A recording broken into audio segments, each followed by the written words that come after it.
There we go. Make sure we up and running live on YouTube.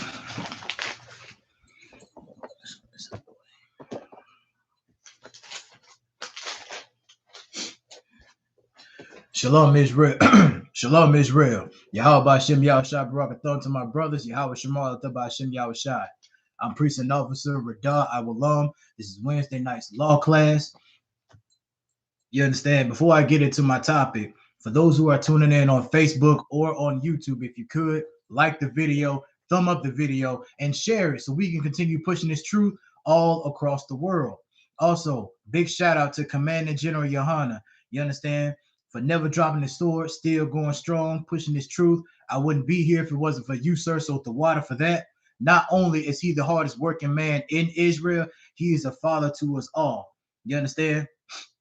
He's a father to us all in this truth, who raised us up to be who the Lord called us to be. And that's to be soldiers in the Lord's army, to be men of war and integrity, to be leaders on the front lines, defending the fatherless and the widows, raising the dead, taking care of the poor. We do what your religious leaders wouldn't do. We take care of our people. You understand? We show you how to repent, get your life together, and follow these laws, statutes, and commandments. All right, so now with that being said, tonight's topic, the story of King David, part 3.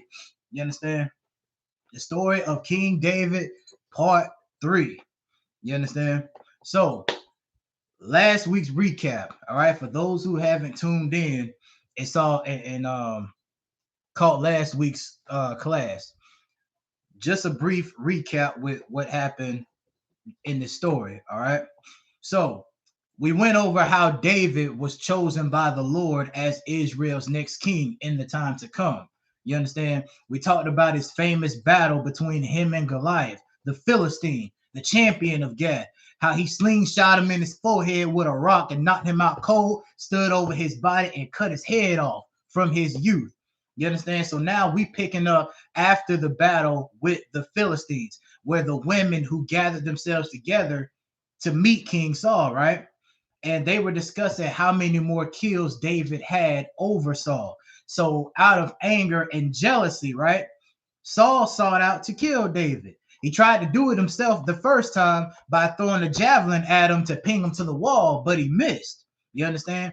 Then he tried to get him killed another way without getting his hands dirty. You understand? So by sending him out to war against the Philistines is what that was his intentions, to send him out to go war against the Philistines. So this plot, right? This plot was only discussed between Saul and his servants. So hoping to get his order carried out, Saul was told that his daughter Michal was in love with David and wanted to marry him.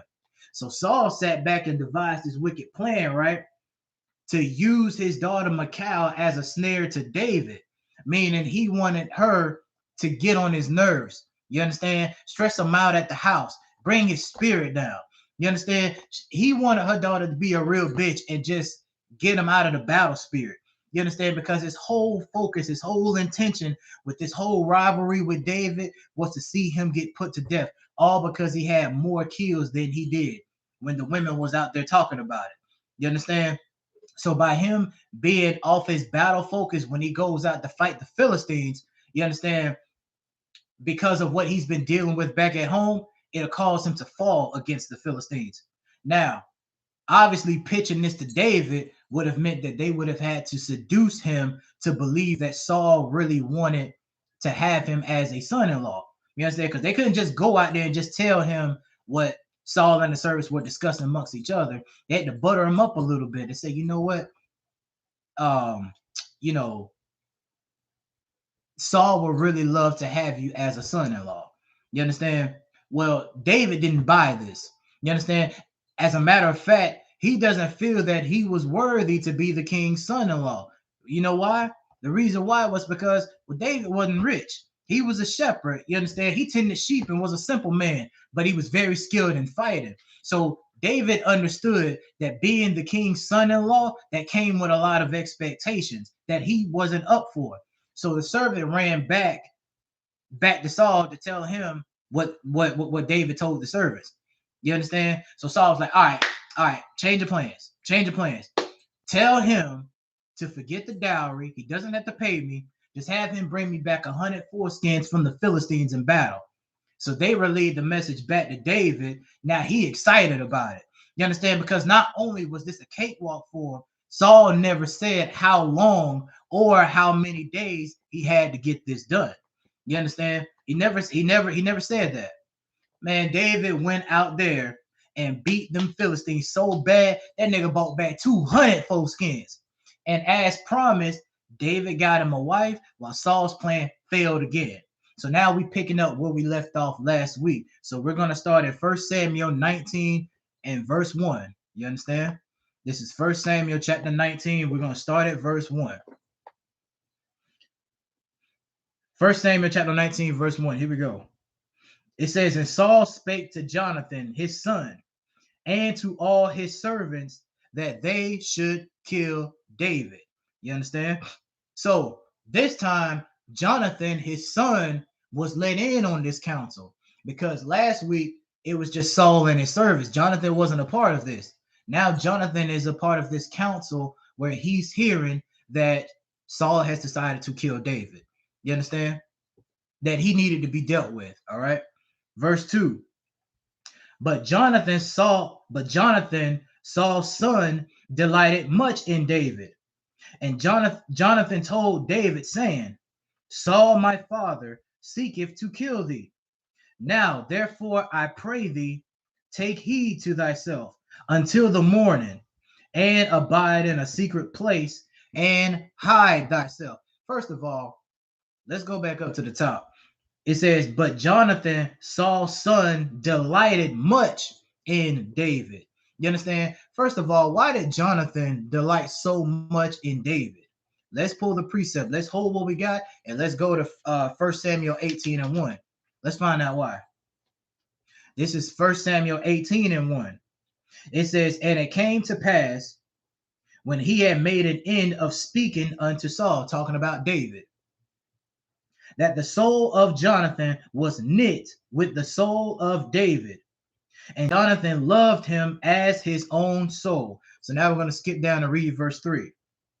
It says, then Jonathan and David made a covenant because he loved him as his own soul.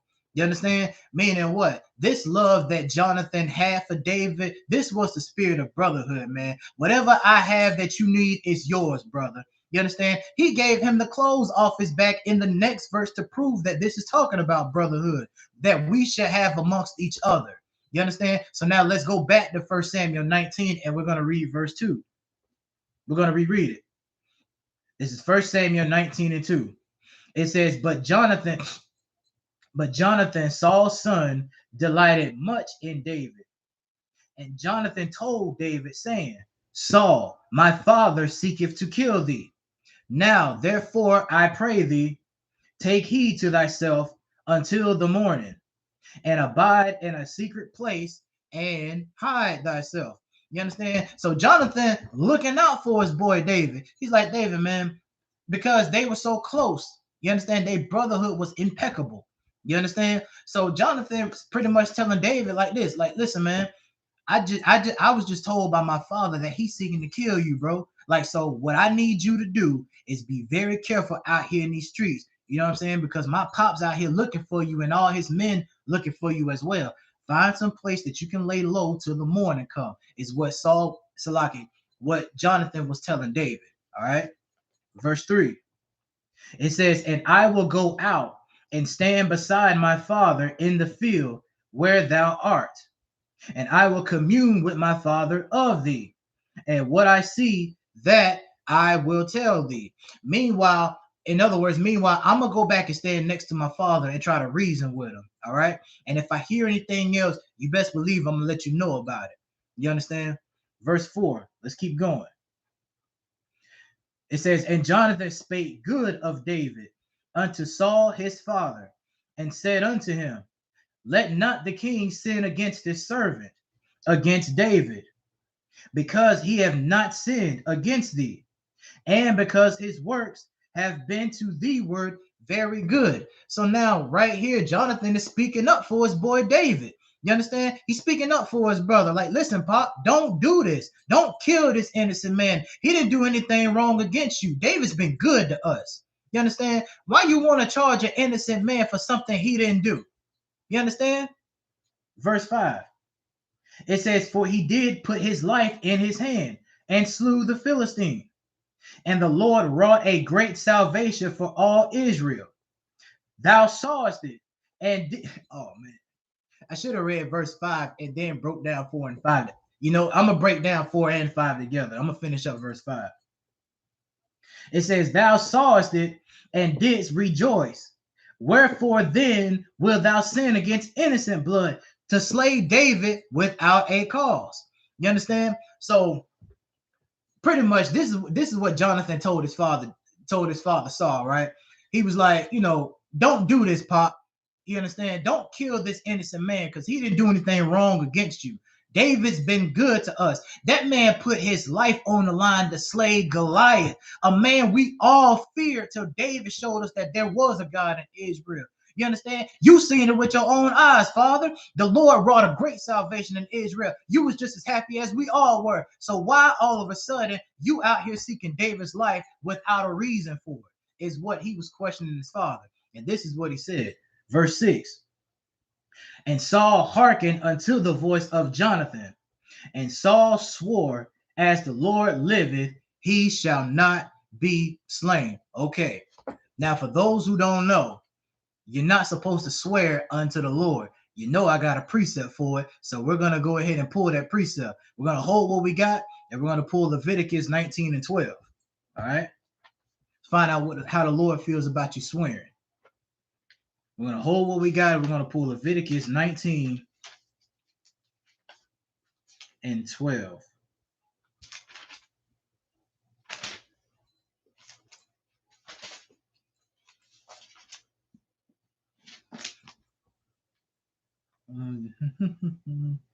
Oh, here we go. So now this is Leviticus chapter 19 and verse 12. All right. It says, and ye shall not swear by my name falsely, neither shalt thou profane the name of thy God. I am the Lord. This is letting you know in the law not to swear by his name falsely, neither shall you profane his name. Christ said in Matthew 5 and 37, let your communication be yea, yea, let your nay be nay. Meaning, let your yes be yes, let your no be no. You either do it or you don't. As a matter of fact, in verse 34, you understand? Christ don't want you swearing at all. You can't say, you know, I swear to God or I put this on God. You understand? That's profaning the Lord. We don't do that. So what? So when Saul said, Salaki, let me pull it. Let me go back to Samuel. Let me pull it.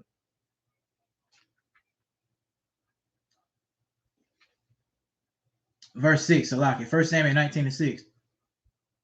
And Saul swore, right, as the Lord liveth, he shall not be slain. In other words, what Saul was saying was, I swear to God, David shall not be slain. That's what Saul was telling Jonathan. You understand? He was swearing on the Lord's name, which is what he wasn't supposed to do. All right. So now verse 7, 1 Samuel 19 and 7. All right. It says, and Jonathan called David, and Jonathan showed him all those things. And Jonathan brought David to Saul, and he was in his presence as in times past. So what just happened? Jonathan went back to David. Jonathan went back to Saul and told him, no, Jonathan went back to David and told him he and his pop talked things over. You understand? Meaning he reasoned with his father on David's behalf, and he swore that you wouldn't have to die. Now David's back in Saul's presence as he was before, meaning wherever Saul went, David followed after him like he did before. You understand? Verse 8, it says, and there was war again, and David went out and fought with the Philistines and slew them with a great slaughter, and they fled from him. Verse 9, and the evil spirit from the Lord was upon Saul, as he sat in his house with his javelin in his hand. And David played with his hand. So David once again played his heart to relieve this evil spirit from Saul, as he did before. You understand? Verse 10. And Saul sought to smite David even to the wall with the javelin, but he slipped away out of Saul's presence, and he smote the javelin into the wall. And David fled and escaped that knife. You understand? Meaning it wasn't enough for Saul. Like for David to play that harp, you understand? To relieve this horrible spirit that was on Saul, it wasn't enough. Saul lost his temper. He tried to kill him again in his house. You understand? Threw the javelin and he missed, and it pinged up against the wall, and David hauled ass, took off running. You understand? Verse 11. And Saul also sent messengers unto David's house to watch him and to slay him in the morning. And Michal, David's wife, told him, saying, if thou save not thy life tonight, tomorrow thou shalt be slain. Man, Saul had David on house arrest. You understand me? Had him on watch all night to make sure that he didn't leave his house.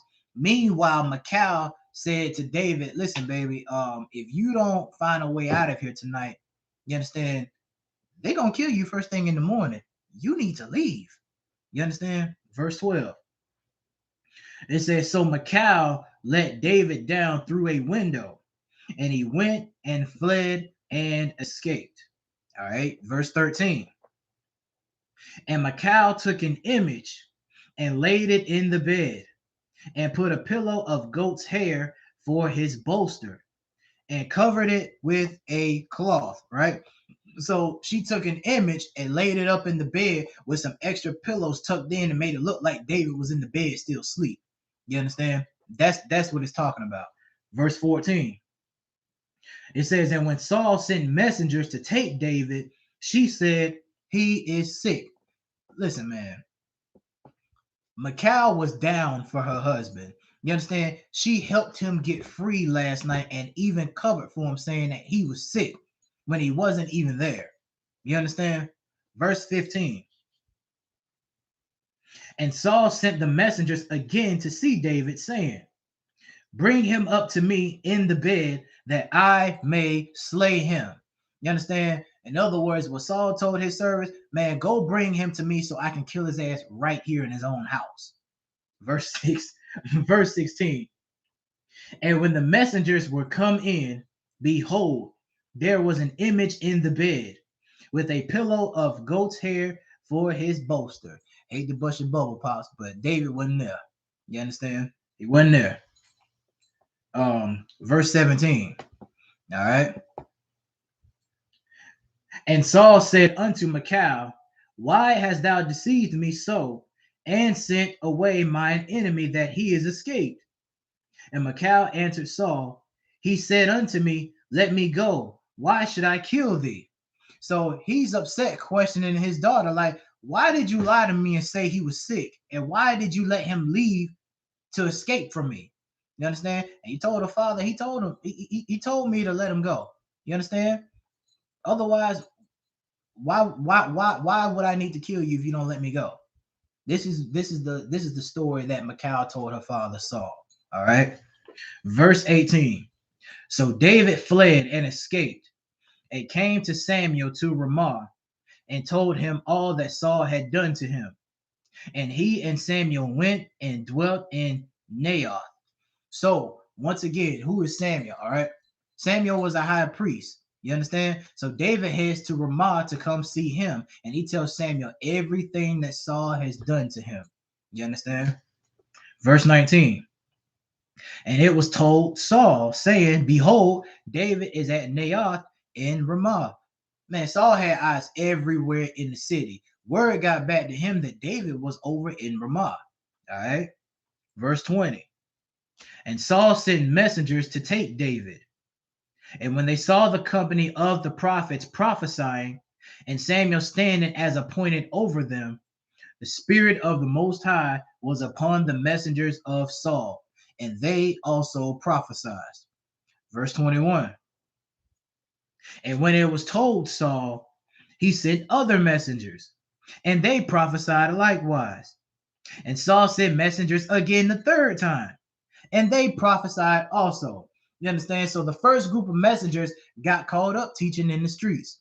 Then Saul sent the second group. Then they got called up. Then he sent the third group. Then they got called up. You understand? Verse 22.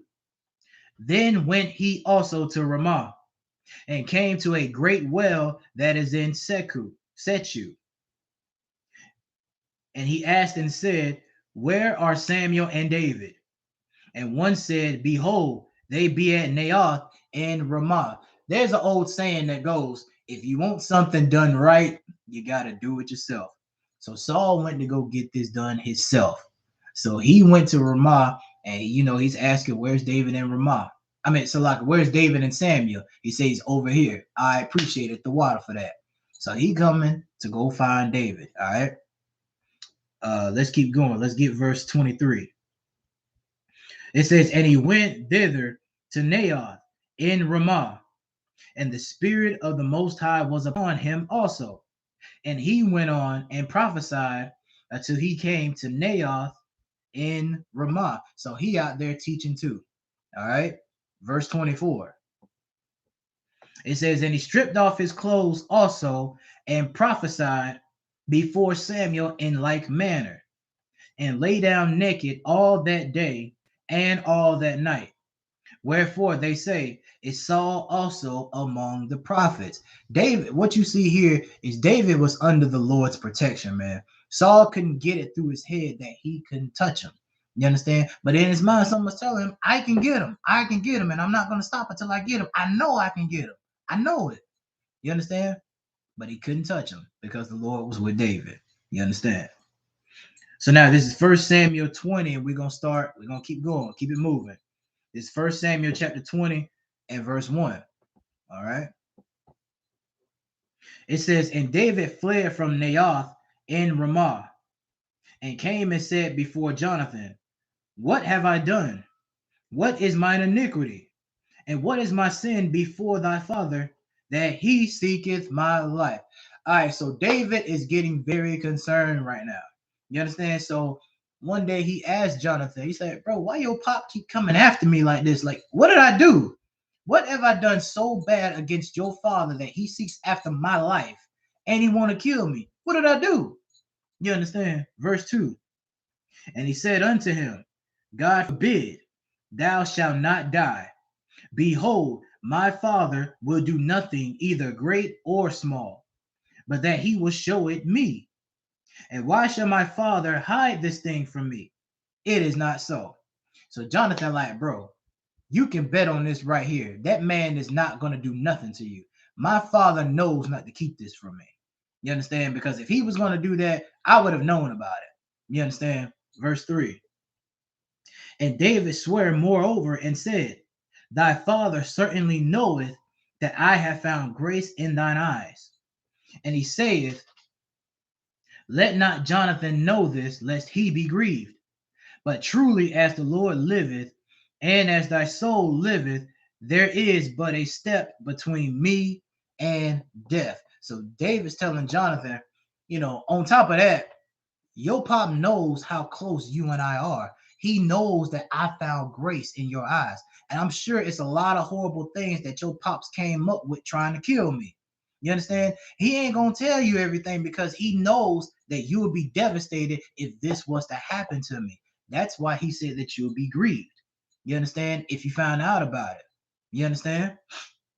However, it just feels like death is around the corner for me. You understand? Verse 4. Then said Jonathan unto David, whatsoever thy soul desireth, I will even do it for thee. So not Saul, I keep getting them mixed up.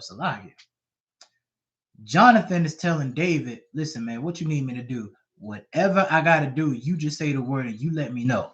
You understand? Verse 5. And David said unto Jonathan, behold, tomorrow is the new moon, and I shall not fail to sit with the king at meat. But let me go that I may hide myself in the field unto the third day at evening. You understand? So I know the new moon is tomorrow. and your father is expecting me to be there, but I need to lay low for about 3 days until sundown. All right. Verse 6. Verse 6. Verse 6. It says, if thy father at all miss me, then say, David earnestly asked leave of me that he might run to Bethlehem, his city, for there is a yearly sacrifice there for all the family.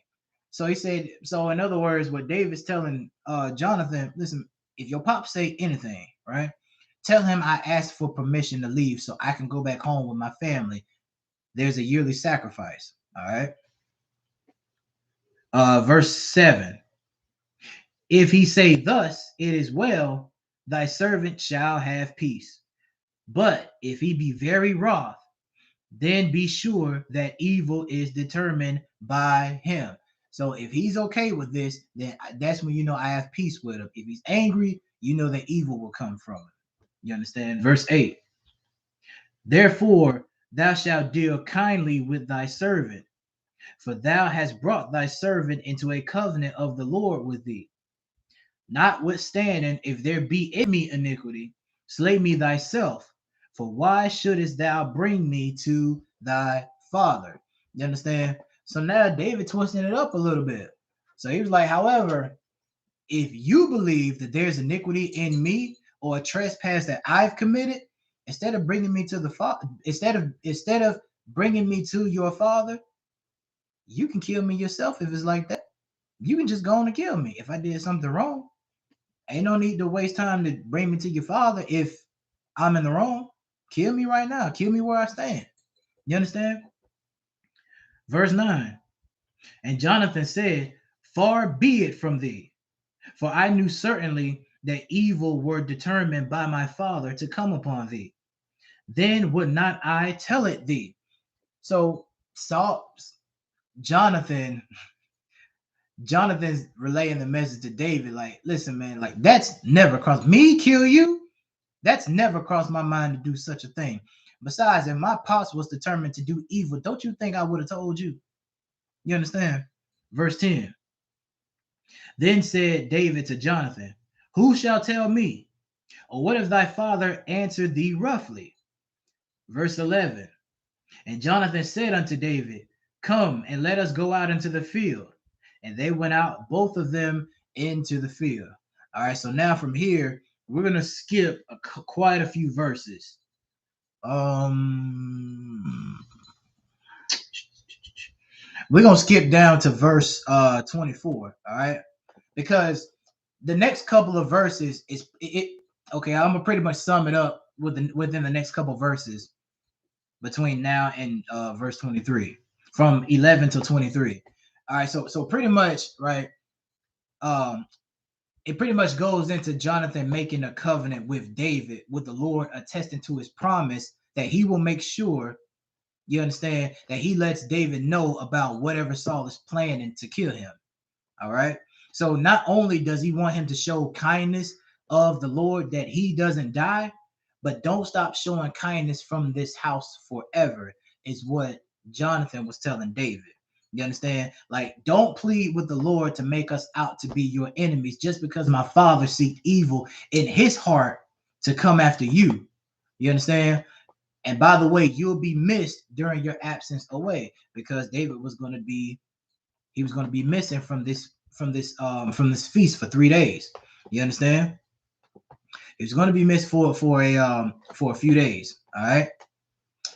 And when he comes back, you're going to go to the place that he hid the last time, and he's going to stay by a stone Ezel. All right. So by that stone, wherever in that area where he was hiding at before, Saul is going to shoot 3 arrows on the side as a landmark. All right. And when he shoots those arrows out, he's going to send a young boy out to tell him, if you find them and pick them up, then there's peace unto you. And if it's far from him, from where he can't see it, you understand, then the Lord is going to send you away. All right. That pretty much summons up within the next few verses for us to drop down to verse 24. All right. So now this is Samuel chapter 20, verse 24. It says, so David hid himself in the field. And when the new moon was come, the king sat him down to eat meat. Verse 25. And the king sat upon his seat, as at other times, even upon a seat by the wall. And Jonathan arose, and Abner sat by Saul's side, and David's place was empty. All right. Verse 26. Nevertheless, Saul spake not anything that day, for he thought something hath befallen him. He is not clean. Surely he is not clean. All right, so what's going on here? So all day during the feast, right? Saul didn't trip about David not being there. You understand? But he did cross his mind though. He just simply thought, maybe he was unclean. You understand? Verse 27. And it came to pass on the morrow, which was the second day of the month, that David's place was empty. And Saul said unto Jonathan his son, wherefore cometh not the son of Jesse to meat, neither yesterday nor today? So Saul excused one day missing the feast. That's fine. But 2 days? Something's up. Something's up. So Saul go and ask his son Jonathan, right? Why haven't David come to the feast yesterday nor today? All right. This is what he asked his son. Verse 28. And Jonathan answered Saul, David earnestly asked leave of me to go to Bethlehem. Verse 29. And he said, let me go, I pray thee, for our family hath a sacrifice in the city. And my brother, he hath commanded me to be there. And now if I found favor in thine eyes, let me get away, I pray thee, and see my brethren. Therefore he cometh not unto the king's table. You understand? So he pretty much reiterated what David told him to tell his father. All right. Verse 30. Then Saul's anger was kindled against Jonathan, and he said unto him, thou son of the perverse, rebellious woman, do not I know that thou hast chosen the son of Jesse to thine own confusion and unto the confusion of thy mother's nakedness? Okay, this right here, what Saul just called his son, was in today's term of him saying you SOB. You understand? He was lit. Saul was fired up. You understand? Oh well, I want to say it so bad on here, but I gotta keep it clean on here. You SOB, you understand? You think I don't know that you siding with David? You acting just like your mama. You ain't acting like my son. Always compromising, always sticking up for him. You understand? Verse 31. It says, for as long as the son of Jesse liveth upon the ground, thou shalt not be established, nor thy kingdom. Wherefore now send and fetch him unto me, for he shall surely die. So again, Saul is fired up. You understand? Saul is fired up. You understand? Talking about he acting like his mama, called him a SOB. You understand? And not only that, not only did he call him a SOB, he's like, listen, don't you get it, son? Don't you get it? Let me get this. Let me make this clear to you, Jonathan. Get this through that thick skull of yours, all right?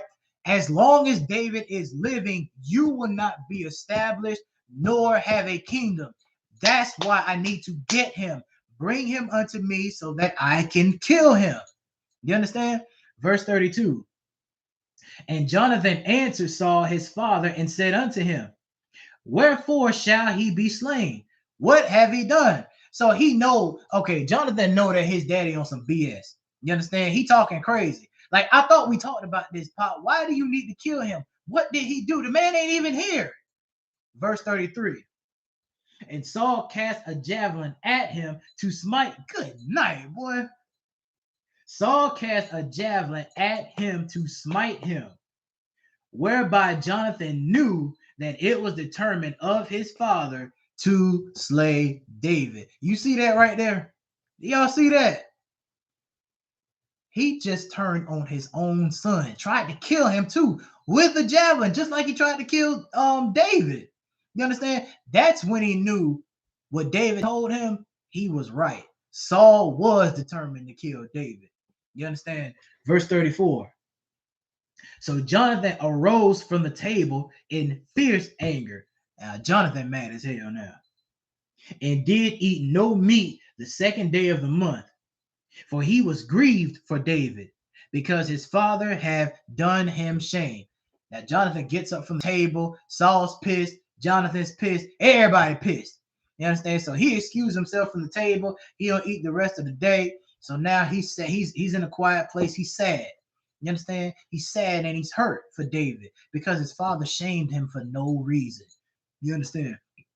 Verse 35. It says, and it came to pass in the morning that Jonathan went out into the field at the time appointed with David, and a little lad with him. All right. Verse 36. It says, and he said unto his lad, run, find out now the arrows which I shoot. And as the lad ran, he shot an arrow beyond him. Verse 37. And when the lad was come to the place of the arrow which Jonathan had shot, Jonathan cried after the lad and said, is not the arrow beyond thee? Verse 38. And Jonathan cried after the lad, make speed, haste, stay not. And Jonathan's lad gathered up the arrows and came to his master. All right, so now this young boy, he go finds the arrows and he makes haste back to Jonathan. All right, and when Jonathan yelled to the boys, not the arrow beyond thee, that let David know that Saul's anger was kindled towards him and he's going to need to leave the city. All right, verse 39, which is what I summed up between 11 and 23 with what was going on between there. I just cut it short, just pretty much gave y'all the summary of the agreement, the covenant between David and Jonathan, with what they agreed upon when Jonathan was missing for 3 days. All right. Verse 39. It says, but the lad knew not anything.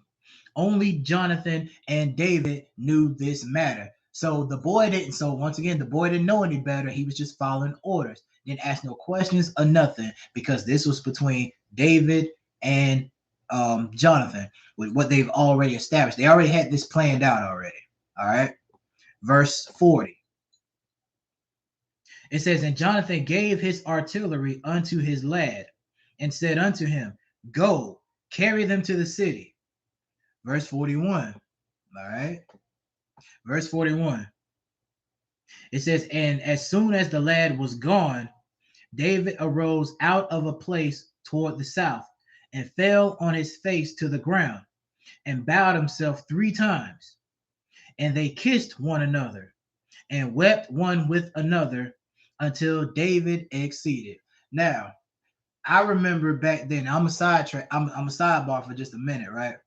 Because I remember back in the world, unlearned homosexual Christians will pull this verse to claim David and Jonathan were gay because it says that they kissed one another. This is very easy to prove that this is not talking about a physical kiss on the lips. And we're going to prove it tonight. So we're going to hold what we got, and we're going to go to Romans chapter 1, verse 26. All right? We're going to hold what we got, and we're going to go to Romans 1 and 26.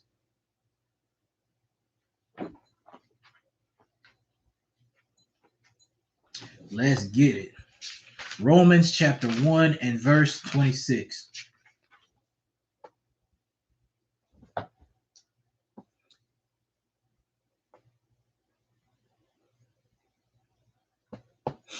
All right, so now this is Romans chapter 1, verse 26. It says, for this cause the Most High gave them up unto vile affections. For even their women did change the natural use into that which is against nature. Verse 27. And likewise also the men, leaving the natural use of the woman, burned in their lust one toward another, men with men, working that which is unseemly, and receiving in themselves that recompense of their error, which was meat. You understand? When the scripture says, and likewise also the men in verse 27, leaving the natural use of the woman, which means what? It means not having sex or being intimate with a woman. Instead, you rather be intimate with a man. You understand? It says, burned in their lust one toward another, men with men, working that which is unseemly. You understand? What's unseemly? What does unseemly mean? Unseemly means inappropriate. Like what? Man kissing a man, which leads to what? Mankind sleeping with mankind. There is no prophet in the Bible the Lord was with who was gay. You understand? A kiss is a form of a greeting, like a salute is a greeting. You understand? A handshake or a fist pound. You understand? And speaking of that, we're going to drop this and we're going to go to Hebrews 13 and 24, show you where we get the fist pound from. Let's go to Hebrews 13 and 24.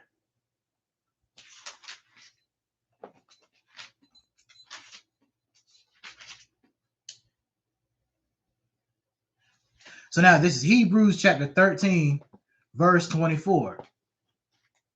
It says, salute all them that have the rule over you and all the saints. They of Italy salute you. This is why we salute in the UPK. Yahweh Shem Yahshua Barakatah. You understand? That's why we do it. You understand? Because we're supposed to salute each other, which is what the kiss it was talking about. So now let's go back to 1 Samuel. You understand? 1 Samuel 20, and we're going to reread 41. All right. And as soon as the lad was gone, David arose out of a place toward the south and fell on his face to the ground and bowed himself 3 times. And they kissed one another and wept one with another until David exceeded. You understand? Verse 42. And Jonathan said to David, go in peace, for as much as we have sworn both of us in the name of the Lord, saying, the Lord be between me and thee, and between my seed and thy seed forever. And he arose and departed, and Jonathan went into the city. All right. So now we're going to keep going. So now this is 1 Samuel chapter 21 and verse 1. All right.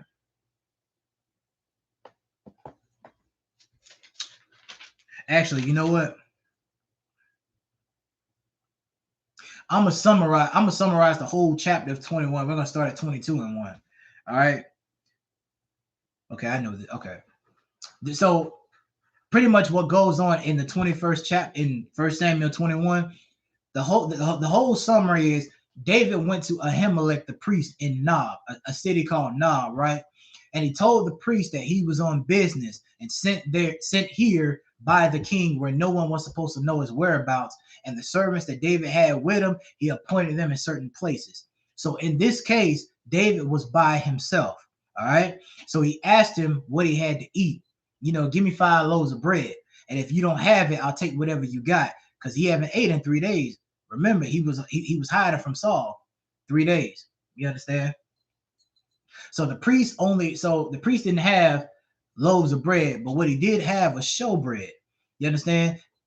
He fed him showbread. All right. So now the time that he was there, it was an Edomite who was detained in the city that saw David, who works for Saul, which is the chiefest of the herdsmen named Doeg.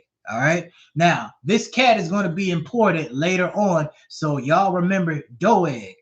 So David sets off to leave from the city in fear of Saul hunting him down. All right. So he went and seen Ahimelech the priest, fed him some showbread, gave him a weapon. You understand? And he hauled ass on his way because in fear of Saul, because he knew that he was hunting him down. So now we start at 1 Samuel 22 and verse 1. All right. So now this 1 Samuel chapter 22 and verse 1. All right. It says, David therefore departed thence and escaped to the cave Adullam. And when his brethren and all his father's house heard it, they went down thither to meet him. So David's family heard about his whereabouts. They came down to where he was. All right. Verse 2. And everyone that was in distress, and everyone that was in debt, and everyone that was discontented, gathered themselves unto him, and he became a captain over them. And there were with him about 400 men. David was by himself for a minute. Now David got 400 men with him now. You understand? Verse 3. And David went thence to Mizpah of Moab. And he said unto the king of Moab, let my father and my mother, I pray thee, come forth and be with you, till I know what God will do for me. Verse 4. It says that he brought them before the king of Moab, and they dwelt with him all the while that David was in the hold. Verse 5. And the prophet Gad said unto David, abide not in the hold, depart, and get thee into the land of Judah. Then David departed and came into the forest of Hareth. Verse 6. When Saul heard that David was discovered, and the men that were with him, now Saul abode in Gibeah under a tree in Ramah, having his spear in his hand, and all his servants were standing about him. I'm sure y'all already know why he was there, because he was on the hunt for David. All right. Verse 7. Then Saul said unto his servants that stood about him, hear now, ye Benjamites, will the son of Jesse give every one of you fields and vineyards, and make you all captains of thousands and captains of hundreds? Verse 8.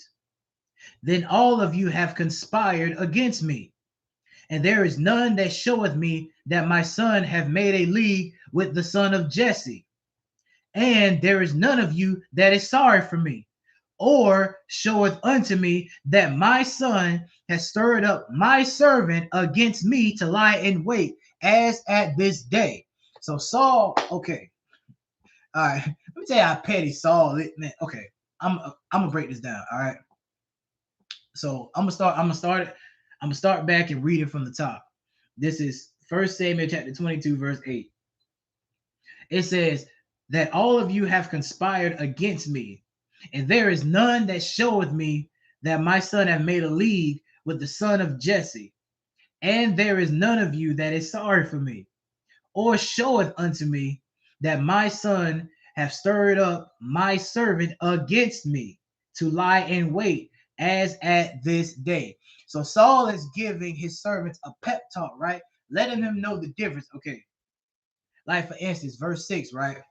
Where he talked about the difference between what he's provided for them in comparison to questioning if David will give them what Saul gave his servants. You understand? Feeling that they should be grateful for what they have, right? Well, Saul feels that they all conspired against him, meaning everybody was against him. They wasn't helping him. You understand? Nobody told, like for instance, nobody told him. So in other words, like, okay, I'm gonna say it as if Saul was speaking to his servants. He's like, nobody told me about this league or this covenant that David and my son established. Why ain't nobody told me about that? You understand? Why haven't anybody mentioned this? Why don't y'all feel sorry for me? Why did y'all fail to mention that my own son stirred up my servant David against me to lie in wait, just waiting for the right time to strike me unnoticed, as at this day? That's pretty much the pep talk that Saul was giving to his servants. You understand? Verse 9. Then answered Doeg the Edomite. Remember, I told y'all to remember Doeg the Edomite. All right. It says, then answered Doeg the Edomite, which was set over the servants of Saul. So this was Saul's right-hand man, a goddamn Edomite. You understand? The so-called white man. You understand? And said, I saw the son of Jesse coming to Nob, to Ahimelech, the son of Ahitub. You understand? Verse 10. And he inquired of the Lord for him, and gave him victuals, and gave him the sword of Goliath the Philistine. So question, what did this Edomite do? What did he just do? He just snitched on David, man. Gave him his whereabouts, told him who he was talking to, talked about giving him bread, and gave him a sword. Man, this boy, our oppressor is the devil that the Bible speaks of. You understand? Straight up and down. He is the devil the Bible speak of, man. Damn it, Saul. Verse 11. Then the king sent to call Ahimelech the priest, the son of Ahitub, and all his father's house, the priests that were in Nob. And they came all of them to the king. All right. So now Saul called Saul called Ahimelech and everybody in his house. You understand? He want to see them all in the forefront. I want everybody in his house come here right now. You understand? Verse 12. And Saul said, Hear now, thou son of Ahitub. And he answered, Here I am, my lord. And Saul said unto him, Salaki, verse 13. And Saul said unto him, Why have ye conspired against me, thou and the son of Jesse, in that thou hast given him bread and a sword, and has inquired of the Most High for him, that he should rise against me, to lie in wait as at this day? Here we go again, thinking David's always 2 steps ahead of him. He thinks that he's got a new plan together to bring Saul down. And he thinks Ahimelech has something to do with it, because he was told that David was seen talking with him and fed him showbread and gave him a sword. You understand? So imagine how Saul's mind is right now. Because I went over this last week too as well. All the times that Saul just sat back and just plotted and scheming, that David's always a step of him. Ain't no telling what this nigga was gonna do, when he was gonna strike. You understand? Because David just played it cool and didn't think nothing of it. He knew that Saul was gonna come after him, but he's thinking like, okay, this is a smart ass nigga right here, man. I gotta be on my P's and Q's. I gotta tell my men to stay focused and not miss and not skip a beat, not miss a beat, not nothing. You understand? And so now he's getting word back that David was among Ahimelech, and because he was told he was left from speaking with Ahimelech, and he gave him bread and a sword. So Saul's putting 2 and 2 together. Okay, so he fed this nigga something to eat. That's why he didn't come. He's probably thinking about killing me. Oh, and he's got a sword too? Okay, all right, okay, bet. No sweat. I'm gonna get down to the bottom of it. You understand? That's the mentality Saul had, you understand, against David, thinking that he's trying to get him first before Saul get him. All right. Verse 14. Then Ahimelech answered the king and said, And who is so faithful among all thy servants as David, which is the king's son-in-law, and goeth at thy bidding, and is honorable in thine house? So Saul hit him with the question. This is what Ahimelech said. You understand? Who's the most faithful among all your servants as David? Who happens to be your son-in-law that goes out and do your bidding and fight your wars, and he's honorable in your house? You understand? Verse 15. Did I then begin to inquire of the Most High for him? Be it far from me. Let not the king impute anything unto his servant, nor to all the house of my father. For thy servant knew nothing of all this, less or more. Ooh, wee, boy. He shut that down real quick. So you think I put David, your son-in-law, up to lying in wait to take your life? You thought that was why I fed him and gave him a sword and let him go about his business so that he will rise against you, my nigga? Man, listen, be it far from me, man. I mean, in other words, I wouldn't even think nothing like that, Saul. I wouldn't even think nothing like that. I would never say that. Don't put words in my mouth or make assumptions about it coming from my father's house either. I got nothing to do with what y'all got going on, okay? I got nothing to do with that. That man came here because he needed something to eat and he needed a weapon. The boy was by himself. You understand? I don't know none of this mess that you talking about. He's trying to put together a plan and try to lie in wait and try to kill you. I don't know nothing about that, Saul. So you can chill with all that. You understand? Verse 16. And the king said, Thou shalt surely die, Ahimelech, thou and all thy father's house. Good night, man. Good night. Even after standing, even even with Ahimelech telling the truth, Saul still want to put this priest to death and his whole house to death. You understand? Verse 17.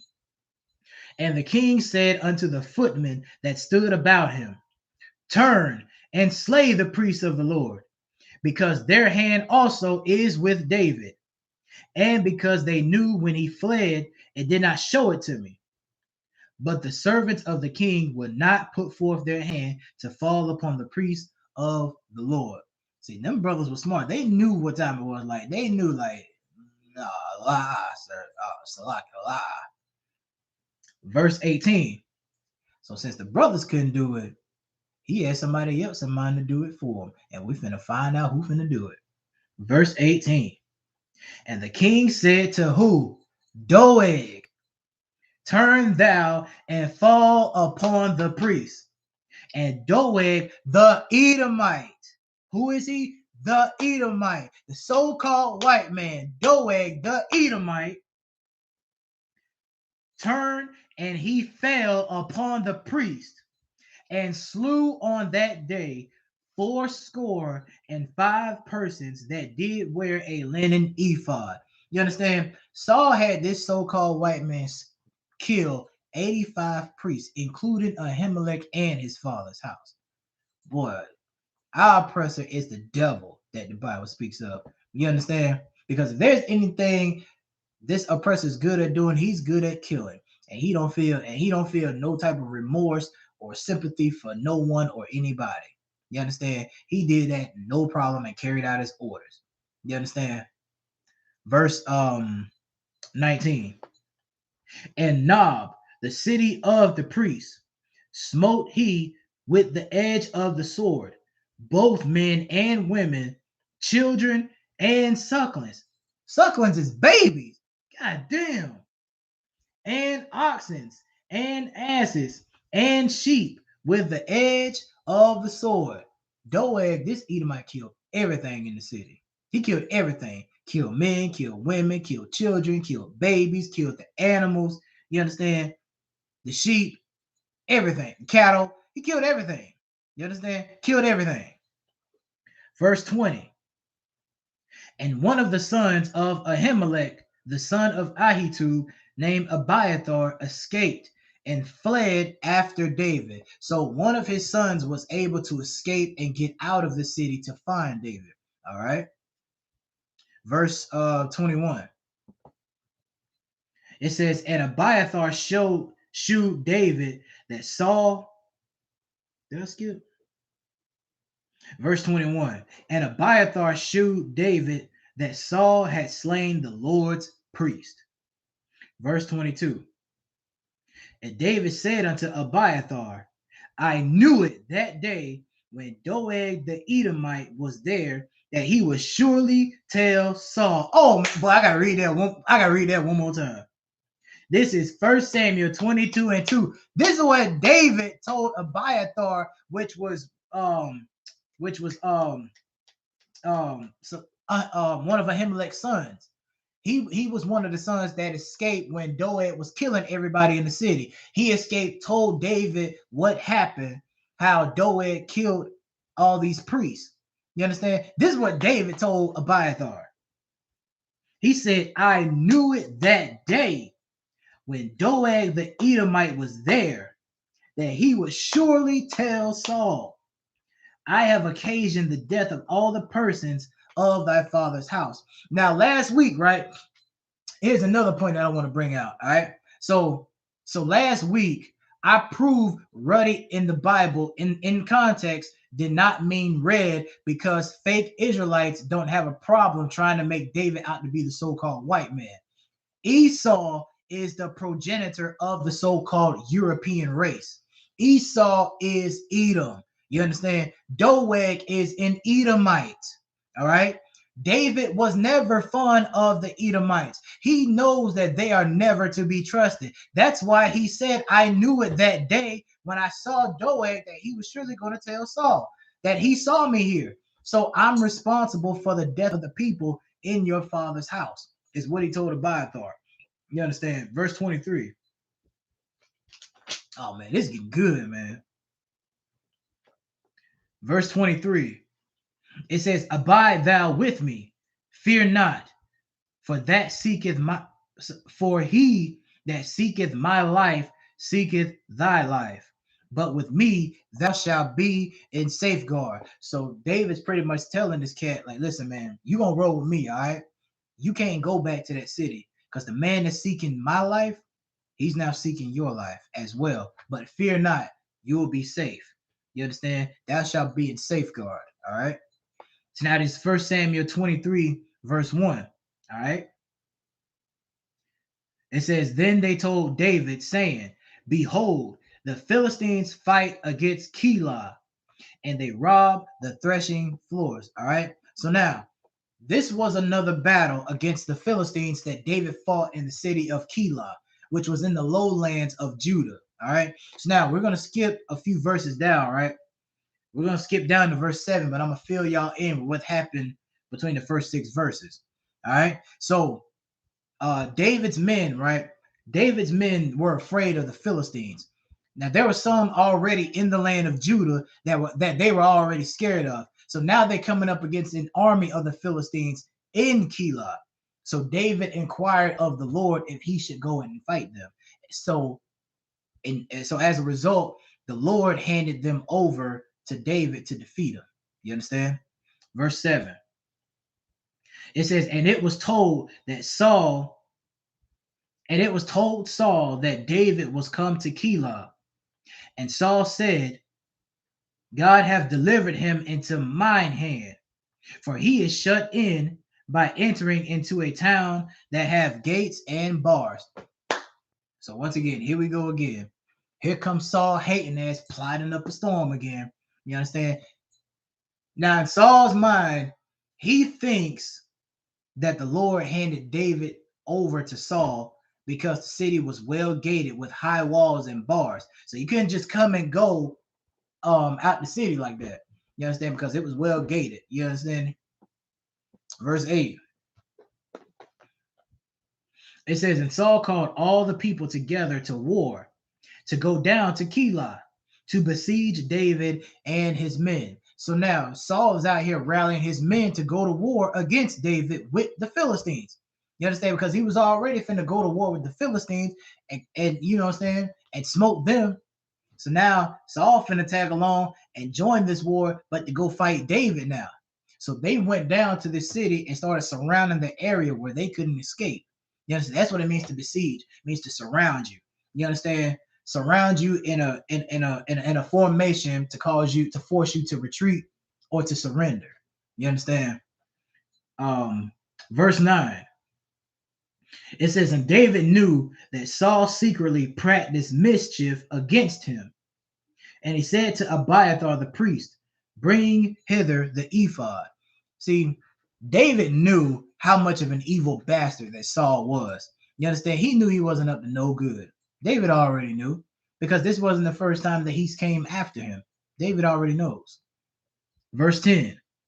"Then said David, O Lord God of Israel, thy servant have certainly heard that Saul seeketh to come to Keilah to destroy the city for my sake." That's a damn shame, ain't it? That's a damn shame to come to a city, destroy the whole city, all for one man who was more honorable, righteous, and truthful than any servant that Saul has ever had. That's a damn shame. Verse 11. "Will the men of Keilah deliver me up into his hand? Will Saul come down as thy servant have heard? O Lord God of Israel, I beseech thee, tell thy servant." And the Lord said, he will come down. All right. Verse 12. "Then said David, Will the men of Keilah deliver me and my men into the hand of Saul? And the Lord said, They will deliver thee up." So in other words, yeah, Saul's coming down to see you, and the men of Keilah, they will deliver you to him. You understand? Verse 13. "Then David and his men, which were about 600, arose and departed out of Keilah, and went whithersoever they could go. And it was told Saul that David was escaped from Keilah, and he forbare to go forth." All right. Verse 14. Hold on. So I can give me 1 second. Making sure that okay. All right, verse 14. It says, and David abode in the wilderness in strongholds, and remained in a mountain in the wilderness of Ziph. And Saul sought him every day, but the Most High delivered him not into his hand. So Saul, from this point on, he's on the manhunt for David, and he won't rest until he see him fall in battle. You understand? Verse 15. All right. And David saw that Saul was come out to seek his life. And David was in the wilderness of Ziph in a wood. Verse 16. And Jonathan, Saul's son, arose and went to David into the wood and strengthened his hand in the Most High. Verse 17. And he said unto him, fear not, for the hand of Saul my father shall not find thee, and thou shalt be king over Israel, and I shall be next unto thee. And that also Saul my father knoweth. So spoken like how a real brother's supposed to look out for you. My pop's still in pursuit for hunting you down, but the hell with him at this point. You gonna be king. You gonna be the king of Israel, and I'm gonna be standing right there next to you, David. You understand? Verse 18. It says, and they two made a covenant before the Lord. And David abode in the wood, and Jonathan went into his house. Verse 19. Then came up the Ziphites to Saul to Gibeah, saying, does not David hide himself with us in strongholds in the wood, in the hill of Hakilah, which is on the south of Jeshimon? So now, the Ziphites, right? The Ziphites were Judites, all right? These were brothers who were siding with Saul to seek him out in the woods wherever he was hiding, all right? Verse 20. It says, now, therefore, O king, come down according to all the desire of thy soul to come down. And our part shall be to deliver him into the king's hand. Verse 21. And Saul said, blessed be ye of the Lord, for ye have compassion on. Oh, man. Let me tell y'all something, man. I'm gonna read it from the top and break this down. Because like I said last week, you gotta be in the right spirit to read this story to understand exactly what's going on. Like I'm breaking these stories down verse by verse and line upon line. But unless you go back and read these stories, like you gotta put it all together and understand how Saul was thinking when he said this. All right. So I'm gonna read this over and then I'm gonna break it down. This is 1 Samuel 23 and 21. And Saul said, I'll tell you what, I'm gonna start at verse 20 and then read 21. Verse 20. Now, therefore, O king, come down according to all the desire of thy soul to come down. And our part shall be to deliver him into the king's hand. Talking about David. And here's what David said when he heard this. And Saul said, blessed be ye of the Lord, for ye have compassion for me. In other words, see, y'all F with me. You understand? Y'all some real niggas, man. Y'all look out for a brother, most high in Christ. You understand? Blessed be of the Lord, for ye have compassion for me. You understand? Anybody that's looking for David that wants to hand him to me, oh, he blessed. He's blessed. You have compassion for me. You feel sorry for me. You know what I'm going through. You understand? Saul crooked as hell, boy. I'm telling you. He is crooked as hell, boy. Verse 22. It says, go, I pray you, prepare yet, and know and see his place where his hunt is, and who have seen him there. For it is told me that he dealeth very subtly. You understand? So in other words, he was like, y'all be on the lookout for where this nigga at. But make sure y'all are on alert. Make sure y'all on y'all P's and Q's and y'all paying close attention. Don't lose focus. Y'all pay close attention. y'all keep your eyes forward and look out for this dude, all right? Because David's real slick. 1 minute he here, and the next minute he's gone. Trust me, I know, because he's very subtle. You understand? Verse 23, all right? It says, see, therefore, and take knowledge of all the lurking places where he hideth himself, and come ye again to me with the certainty, and I will go with you. And it shall come to pass, if he be in the land, that I will search him out throughout all the thousands of Judah.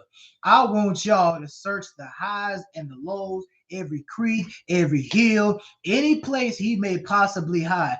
Soon as you find him, make sure to confirm where he is, and y'all let me know. And I'm going to send a team out throughout all the land among the thousands of the Judites to bring this nigga to me. You understand? He was adamant about everything he was telling them. You understand? Verse 24. And they arose and went to Ziph before Saul. But David and his men were in the wilderness of Maon, in the plain on the south of Jeshimon. I'll stop that.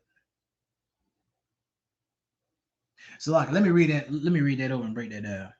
It says, and they arose, verse 24, and they arose and went to Ziph before Saul. But David and his men were in the wilderness of Maon, in the plain on the south of Jeshimon. See, they thought that he was in the hill of Hakila. You understand? That's where they thought he was at. But they was in the wilderness of Maon, in another town. You understand? Still south of Jeshimon, but they was in a different town. You understand? Verse 25. It says, Saul also and his men went to seek him, and they told David, wherefore he came down into a rock and abode in the wilderness of Maon. And when Saul heard that, he pursued after David in the wilderness of Maon. Verse 26. And when Saul went on this side of the mountain, and David and his men went on that side of the mountain, and David made haste to get away for fear of Saul. For Saul and his men compassed David and his men round about to take them. You understand? So Saul finds David in the wilderness. David tries to get away from him, but now he's surrounding him and his men round about. All right. Verse 27. But there came a messenger unto Saul, saying, haste thee and come, for the Philistines have invaded the land.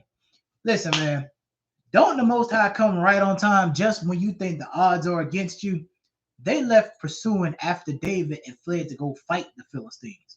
You understand? So David caught a huge break. You understand? David caught a huge break.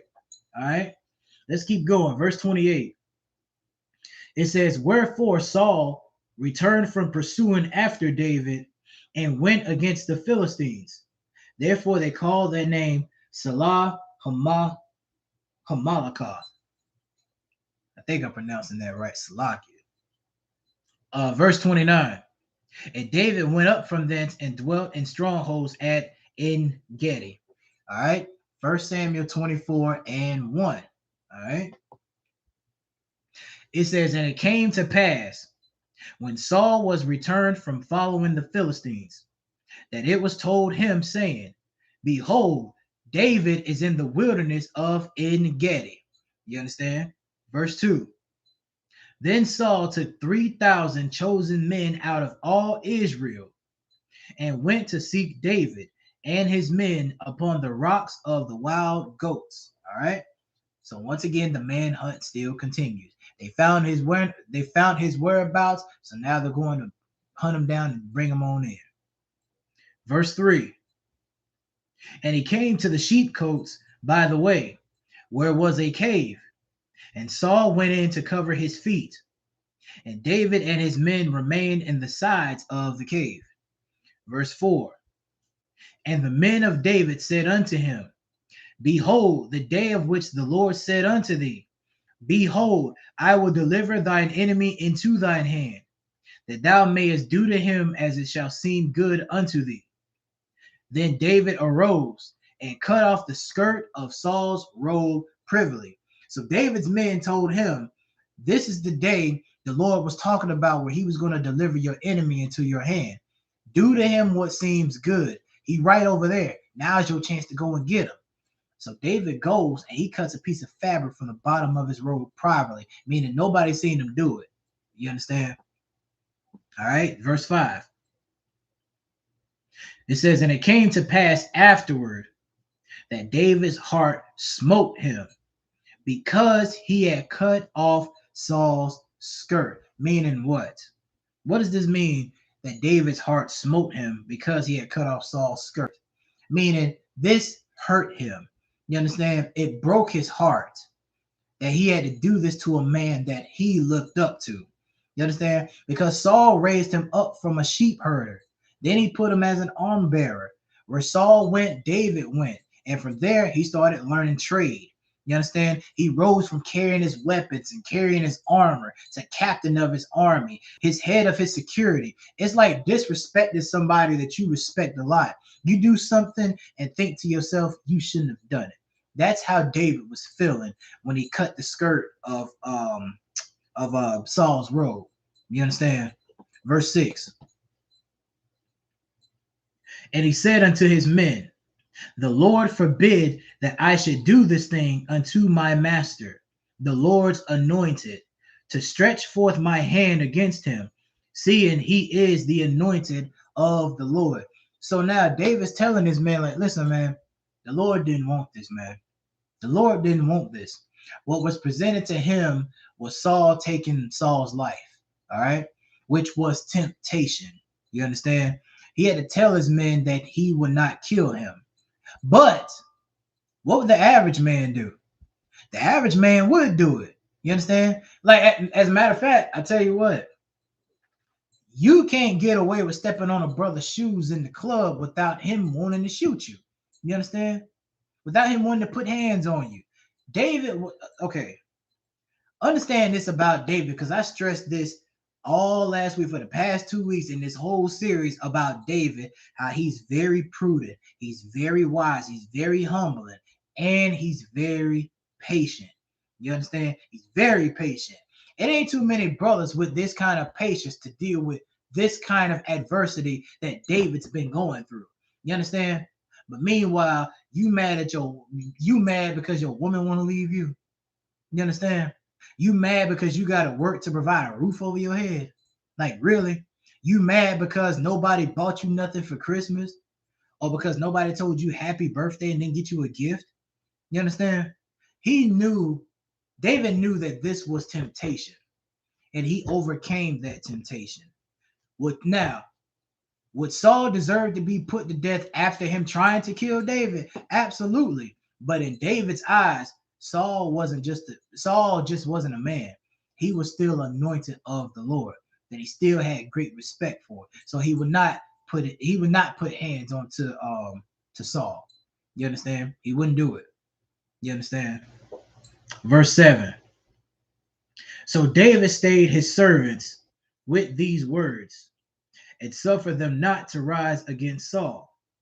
But Saul rose up out of the cave and went on his way. Verse 8.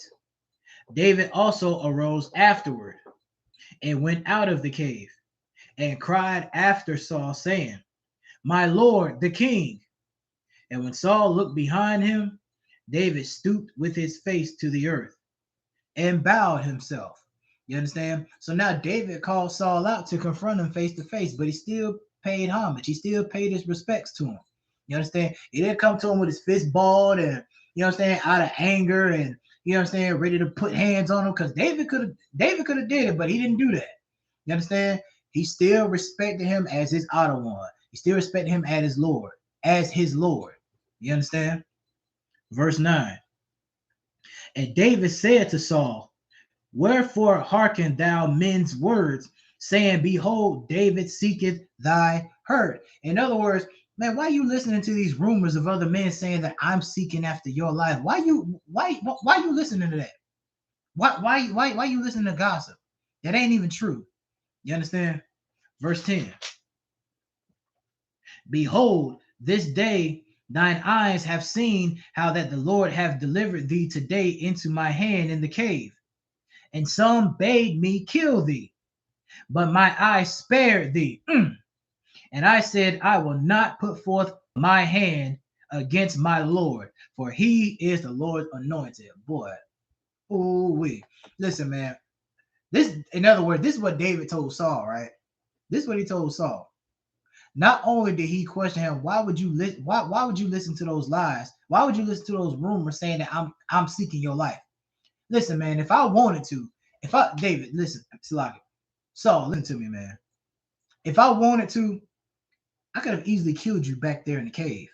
Here go pieces of your garment right here. I cut off your robe while you were sleeping. The Lord delivered you into my hands today. Now my niggas who rolled with me didn't want to give you a pass. They bade me to kill you.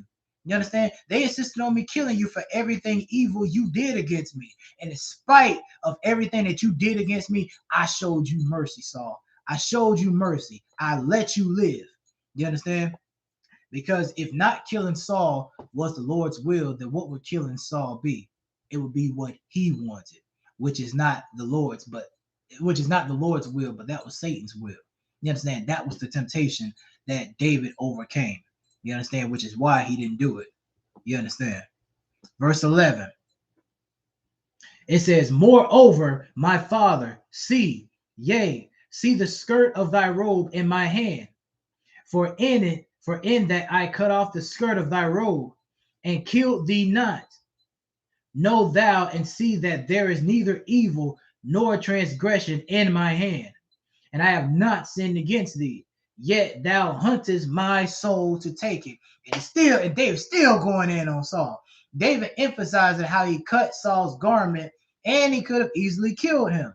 You understand? But now he's showing the difference between his actions and Saul's actions. You understand? There is no evil or transgression in David's hand, but yet he's hunting David's life to take it from him without a legitimate reason. You understand? And that's what was messing Saul up. You understand? How he just wanted to come after him for no reason at all whatsoever. You understand? Verse 12. It says, the Lord judge between me and thee, and the Lord avenge me of thee. But my hand shall not be upon thee. Meaning the Lord will require blood from both of our hands if we kill each other over nothing. This is what David's telling Saul. I told y'all, man. David was smooth, man. David is a prudent, wise, understanding. Listen, man. Listen, I told y'all a couple weeks ago, this is one of my favorite stories in the Bible, man, because you can learn a lot of things about David, man. A whole lot of things. Now, I ain't saying he was perfect. But we'll eventually get there to where David did do something wrong. He did something really, really wrong. You understand? And I'll eventually bring that out as this series continues. You understand? But right now, we're still reading David in his prime with everything that he's accomplished and why Saul has constantly been manhunting him all this time up until now. You understand? Now he's confronting him finally about it. You understand? Verse 13. What time is it? Salaki, give me a minute, y'all. Let's see. Okay.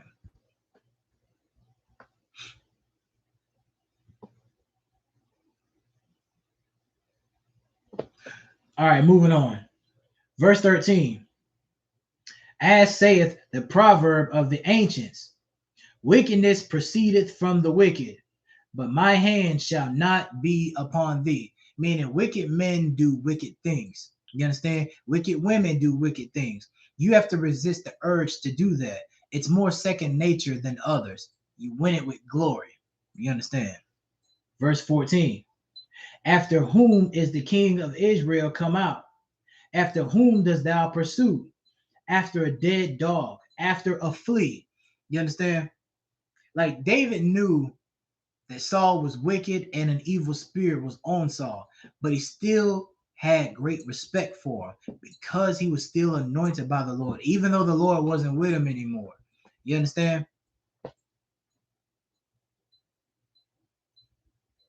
Verse 14. After whom is the king of Israel come out?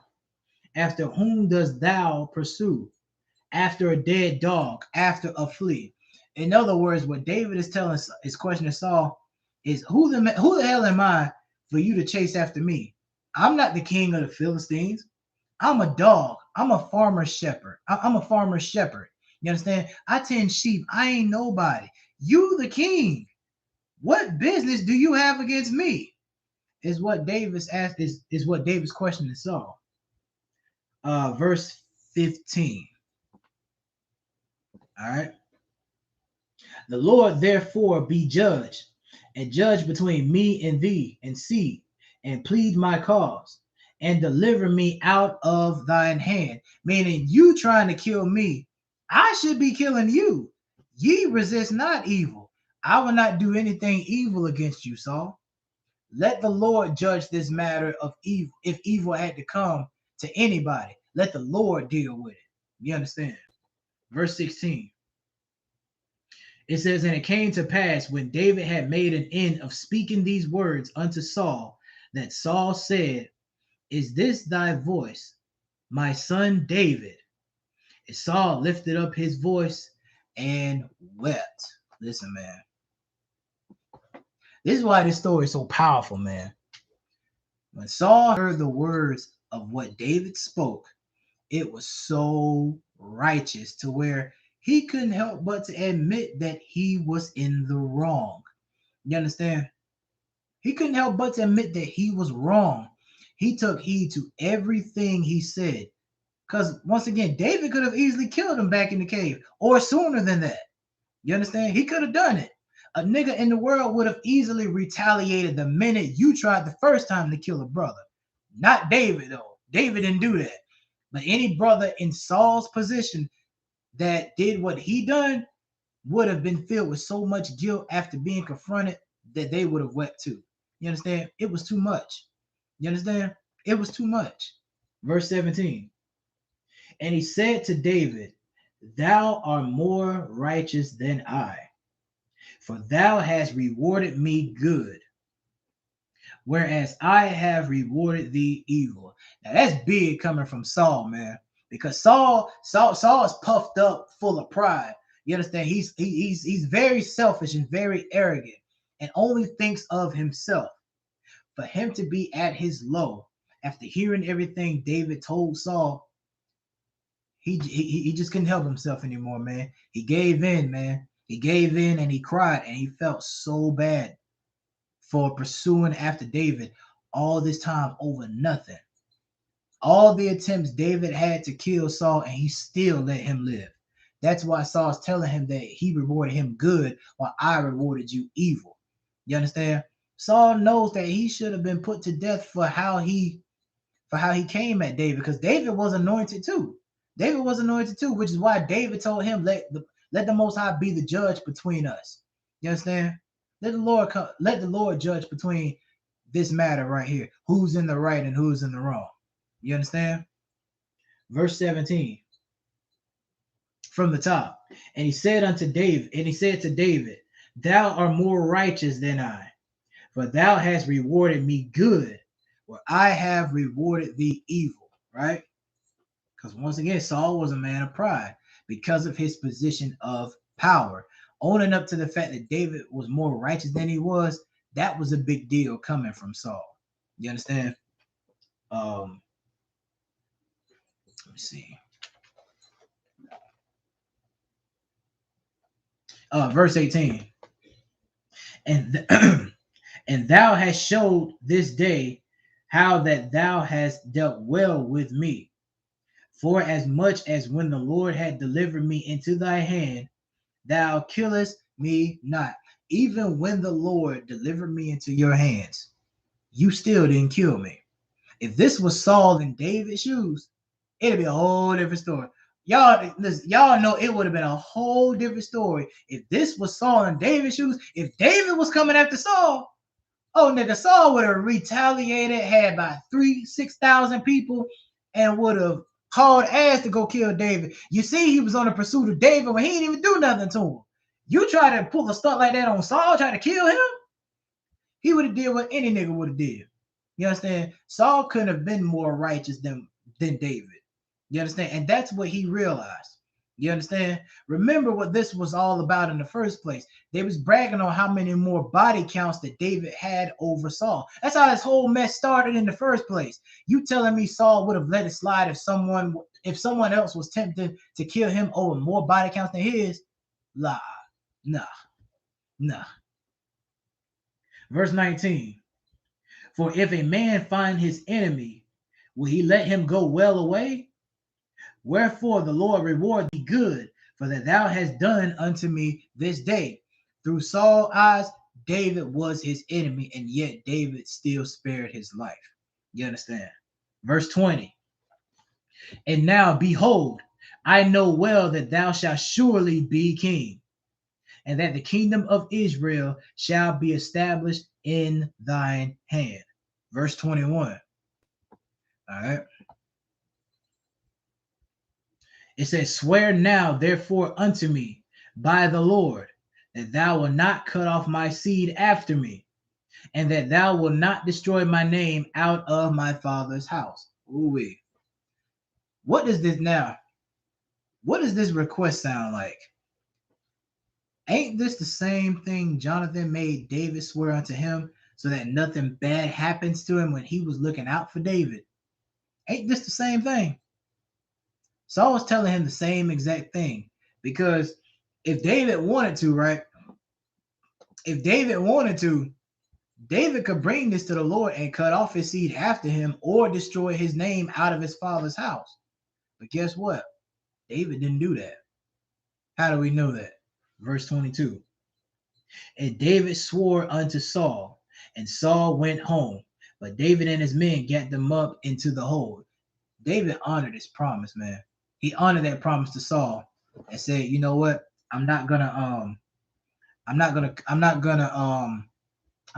have the Lord cut off your seed after you or destroy your name in your father's house. I'm not gonna do it. You understand? So this concludes part 3 of the story of King David. You understand? This concludes part 3. There will be a part 4 next week, so y'all stay tuned for the next law class next week. All right. So with that, we're going to get to the security announcements. Give me 1 minute to get it pulled up.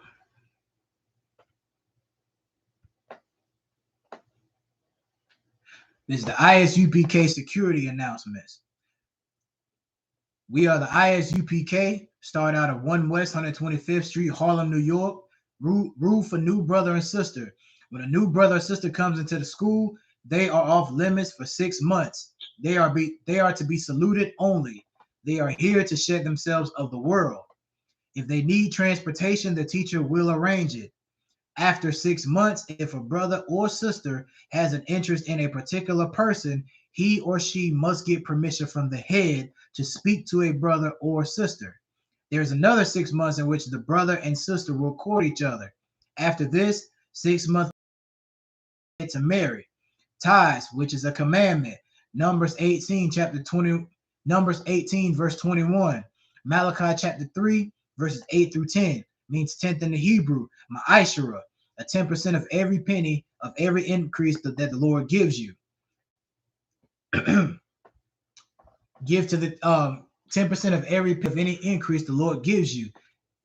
Priest fund is a free will offering for the priest. Give to the treasury department or teacher, not mandatory.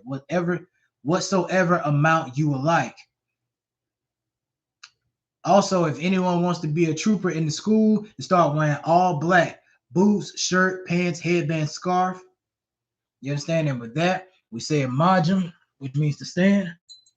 We're going to give a courtesy to Hashem Yahushua Baruch Thumb. May the Most High bless you in the name of Christ. Because when time meets hands down, we're going to give a courtesy salute to the sisters online. Men of Israel, Majum Shabbat, Majum Christ. Yazam time, hands down, class dismissed.